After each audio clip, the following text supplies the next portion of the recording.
Hello, Dr. Cornelie, can you hear me? Yes, hello. Can you hear me?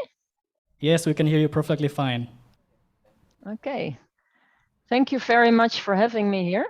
And from a cold Holland, I want to congratulate you on this beautiful Congress, and I want to express my warmest feelings to the Jan and the organization, and you do a wonderful job. I'm going to try to start my screen, share my screen.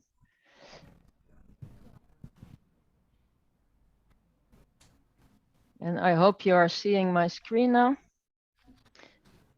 I am Cornelie Westermann. I'm an equine internal medicine doctor in Utrecht University. And I'm also a director of education for our students in Utrecht. And today I want to speak a little bit about welfare in our patient care, teaching and research at the Faculty of Veterinary Medicine in Utrecht University. If I go to the next. First of all, as I said, the congratulations to you and thank you very much. I can hear somebody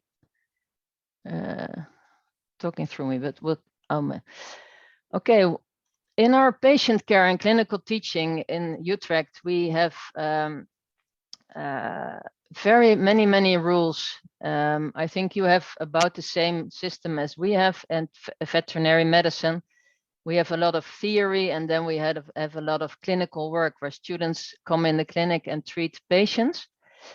And what we have as a welfare in our patient care is very specific. We have ethical and welfare committee, and everything we do with animals, our own animals, or test animals, or teaching animals, are very strictly with the rules. Like if we have an anemic patient who needs blood, we have strict rules for blood donors that they can only donate twice a year. We have strict rules about teaching horses who can only be used once a month, etc. And we have lots of rules to keep our animals in as much in happy state as possible. So we have big stables, and they need to be in groups, and they need to be outside a lot of time. So that's all meant to reduce the use of laboratory and education animals. Because if you see how many animals are used worldwide to educate veterinarians, I think it's really much. And it's how many animals are used to to be in laboratories to give us a nice perfume or whatever. It's really a lot. So that's about the reason why there are so many rules. And I think that's good. The only thing is we need to expose the students to teaching animals so they don't try things at the patients first. But at this figure, you can see it's one of our skills labs where the students always try things first at model animals, so they don't use patients the first time, and they don't use education animals. Well, our study in Holland is 3 years of bachelor and 3 years of master, and we have a lot of welfare in the education. In the first years, in all the years, there's always a line of veterinary professional. And in this line of veterinary professional, students learn how to become a good veterinary professional, and they learn to reflect on their action, and they learn to get confidence, but also they learn a lot about ethics in veterinary medicine and in welfare. In our master, we have a welfare track. If the students they can choose it, and they have courses on adaptation and welfare. Here you can see our bachelor, the first 3 years, and all these things that are surrounded are about the line of veterinary professional. So every course has a line where they can talk about things like welfare. This is our master, year 1, year 2, and year 3. And this is all through the master, there's this line of veterinary professional again. And if you go to the profiling part, now this is the first year they get at least a week welfare assessments and risk analysis. So they go to farms or they go to children farms, and they analyze the welfare being of those animals. And in the profiling courses, you can see that there are some, if students want, they can choose even 25 weeks of welfare tracks, but that's not obligatory. That's for students who like to do that. So we have a lot of welfare in our teaching. And if you look at our research in Holland, of course, it's very different than Jakarta. And well, the weather now is so different that I wish I was in Jakarta right now, but we have welfare in research, and we have, of course, research purely about welfare. And that's Vivian Gerlich, my colleague, has talked about that to you. But today I want to talk a little bit about how we have research that improves welfare as well. And it's a broad subject, of course. So I chose for two subjects. One of the research is that I did myself is about the air quality of horses and human and many species who share the same asthmatic problems. And I'll talk to you a little bit about the wear-fell of the horse in the pain scale. This is the first research, and we've tried to improve the respiratory health for horses and humans in a horse stable environment. And we used the effects of the nebulizing device on dust. And dust is a big risk for welfare, for humans, for animals, for horses, for everybody, really.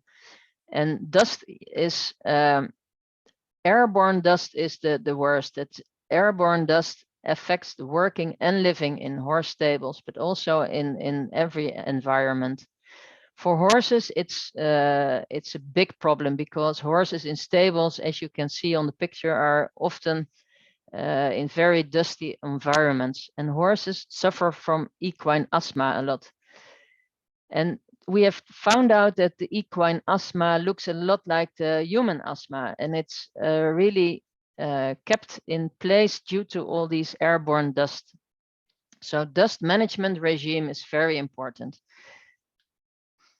Well, what kind of dust is important? We have several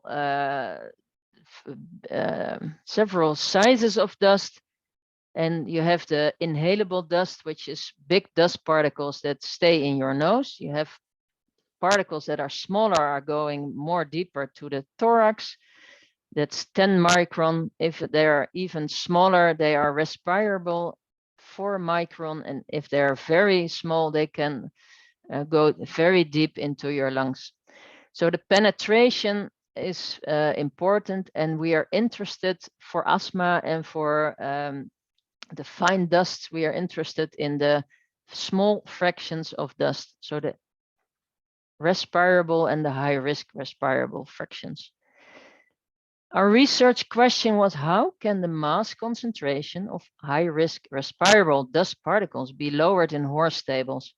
And we did this research, of course, in horses, but I think it's important, and it has been performed in humans as well. And we are performing a lot of dust measurements in our city and in environments as well. And I think it's even interesting for Jakarta, and maybe we can collaborate on this one, because in Jakarta, all animals that live there, but all humans as well, they it's interesting how it works with dust.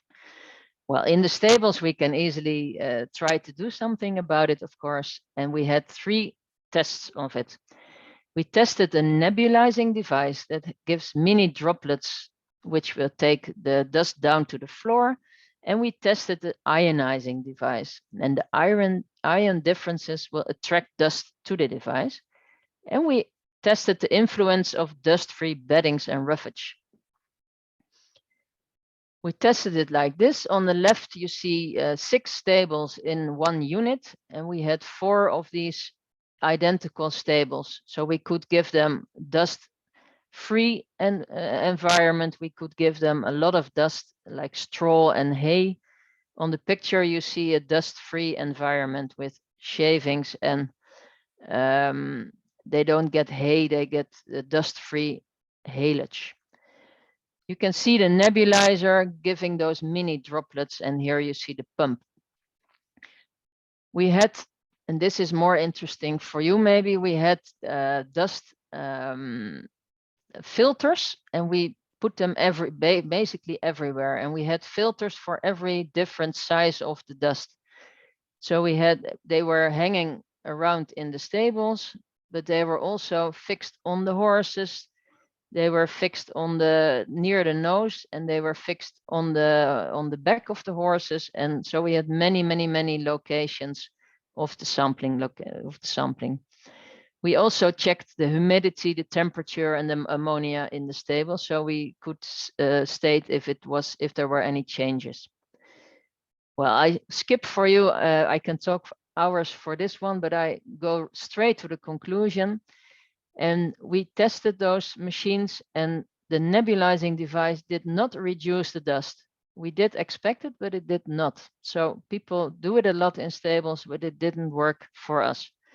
The ionizing device did not improve the dust, but the dust-free bedding and roughage, so the management, really improved the amount of dust. So it reduced the dust. So we learned that if we keep horses on dust-free bedding instead of straw, and we give them dust-free haylage instead of hay, we really improve the health of the respiratory system. And if you compare this to humans or to other animals, if you improve the management in the house, you really improve respiratory welfare, I call it. This other thing is about pain assessment in horses and donkeys. And I think it's really important that we all learn to read our animals, that we try to know when they're in pain and when they're uncomfortable. And it's my colleague Thijs van Loon. He chaired this research, and he has done it for years, and ending up in a welfare app and a welfare training. And there are many ways to measure pain in horses, but the two that we used were the composite pain scale and the facial expression. I'll show to you. If you see about what is composite pain scale, it's really reading the horse and seeing every detail of it, what's happening. Of course, this is a very painful horse, and so it's a good example, and we don't wish horses to be this painful. But what you can see is that there is a strange body posture. You can, if you palpate this horse, he is really painful. You can see he's unloading a limb, which is painful. His respiratory breathing and heart frequency were very high, and he has bad responsiveness to action. This is the facial pain scale, and you can see on this face that the horse is painful, and you can see the position of the ears. The ears have gone to the back. The eyelids have dropped. The corners of the mouth are like in a grimace.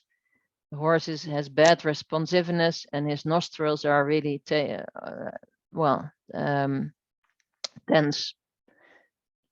It's not only horses that have facial expressions of pain. You can see in all species, you can read the animals, and you can assess their amount of pain. Here you can see examples of a human, rabbit, a rat, and or not a rat, and a horse. But here there are many more examples, and I think it's very important that if we talk about the welfare, that we really try to make it objective how the welfare is going. And even in cows, in piglets, in rabbits, in mouses, and in horses, and in ferrets, and in sheep, everywhere, all species have been scaled and have scoring of the amount of pain. So what we tried in Holland to do is try to put a scoring on the facial expression of pain, and we had 9 criteria. You can read here: the head, the focus of the horse, the lips, the ears, flaming or yawning, grinding with the teeth, moaning, how the position of the eyelids is, the nostrils, and the muscular tone. If everything was perfect, the score is 0. If everything was bad, the score was 18. And we tested it on many different areas of pain. We monitored the visceral pain with colic horses with the scale. We monitored it for head-related pain, like if you have eye problems, and we monitored with orthopedic surgery. We checked it with and without which analgesia, so which painkiller would be the best, and we could really read it out with the pain scales. And we also use it for foals. The little foals who are ill, they are not really easy to read if they are in pain or not.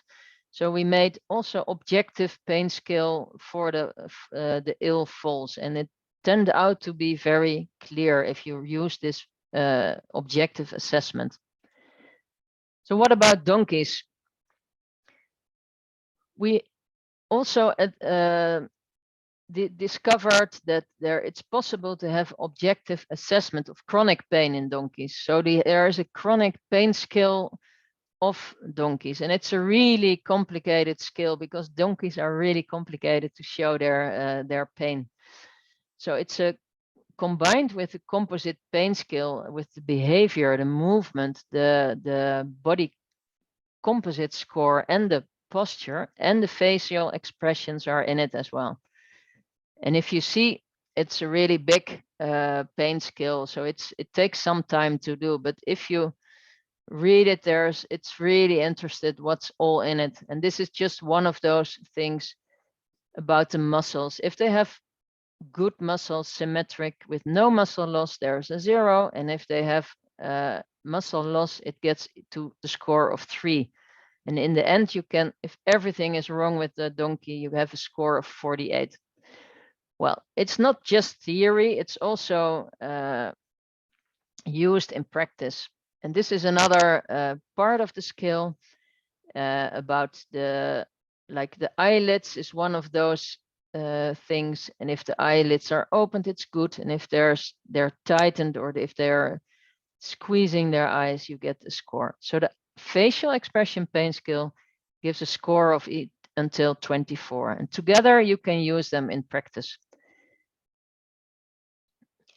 This is one example. We had this George, who was a 28-year-old donkey, and he was just a little bit limp, painful on his feet, and he was a little bit slower than the rest.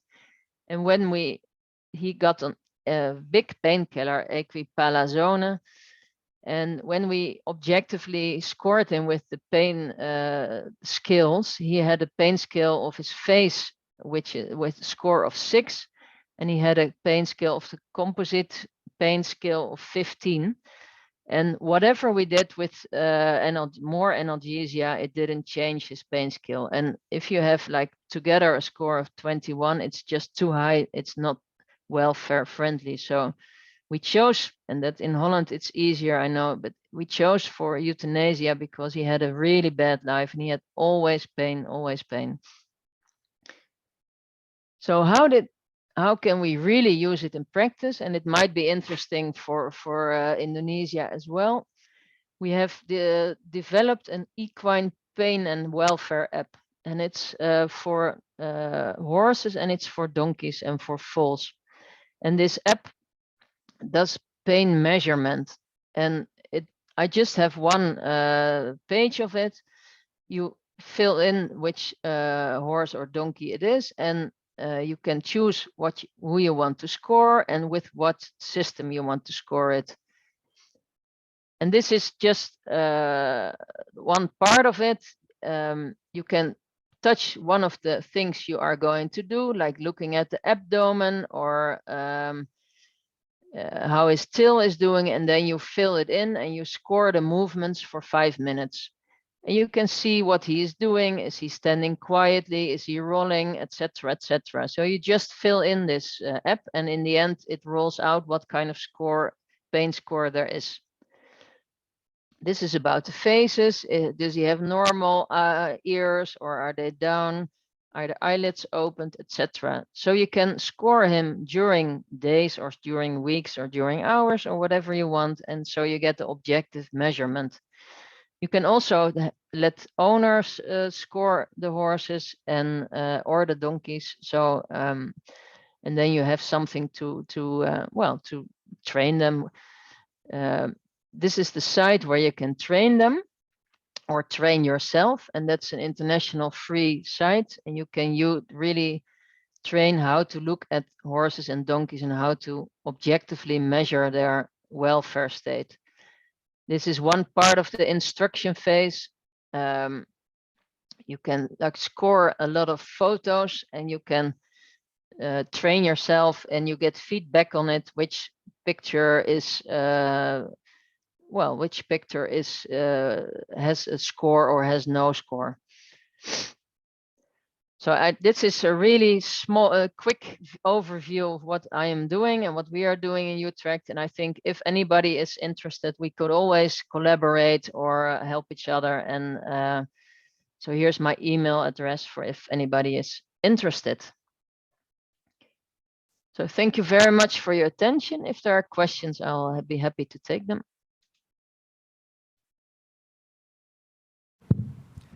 Thank you so much, Doctor, for the very insightful and comprehensive presentation. It's very interesting that there are a lot of rules and regulations and even new research on how we can do animal welfare, even to their health.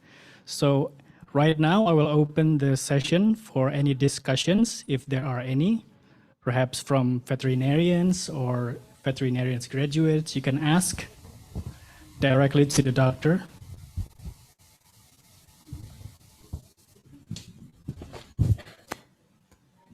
Oh, there's one. Okay.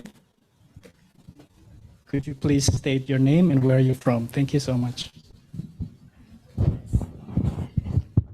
Okay. Hi, Dr. Cornelie. Hello, my name is Mary. I'm from Jan. Thank you for being here. I have some questions that about your presentation about expressions or pain expressions of the horse. So you mentioned one of that about like the pain expressions like moaning or yawning. So I would like to ask about how do you justify that, or every like a yawning, yawning or moaning expression from the horse is exactly pain expressions, or is there like there is scoring or specific justification to say that, oh, this is like the pain expression, this is a pain expression, this is not like a relaxed expressions. Thank you. Thank you. Nice to see you live. I've heard a lot about you, Dr. Mary. Luce is really happy with you, I heard. And it's a really good question, because in human people, yawning is also a sign of relaxation. And with even if you have stop sporting people, if they yawn, then they're well prepared and relaxed. There are some horses that have yawning as a relaxation, and some horses, for some horses, it's a sign of pain, and it's a sign of even stomach ulcers. And I think it's important to observe, to ask the owners or ask the keepers if the yawning is new or if it's normal for this animal. If some animals do it as a habit and some animals do it as a pain. So I think the frequency of yawning and the changes of yawning during the time are very important. If you have, and it's only one element of the total, so it's never a single sign of pain. If other things like teeth grinding, that's always pain. That's never a habit or something. But the yawning is a good one. That there are a few animals who do that as a relaxation, but it could be pain as well. So you have to know the animal and see if there are changes in it.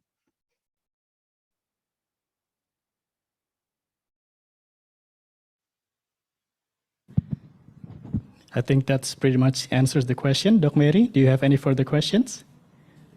Okay, then, due to the limited time we have with Dr.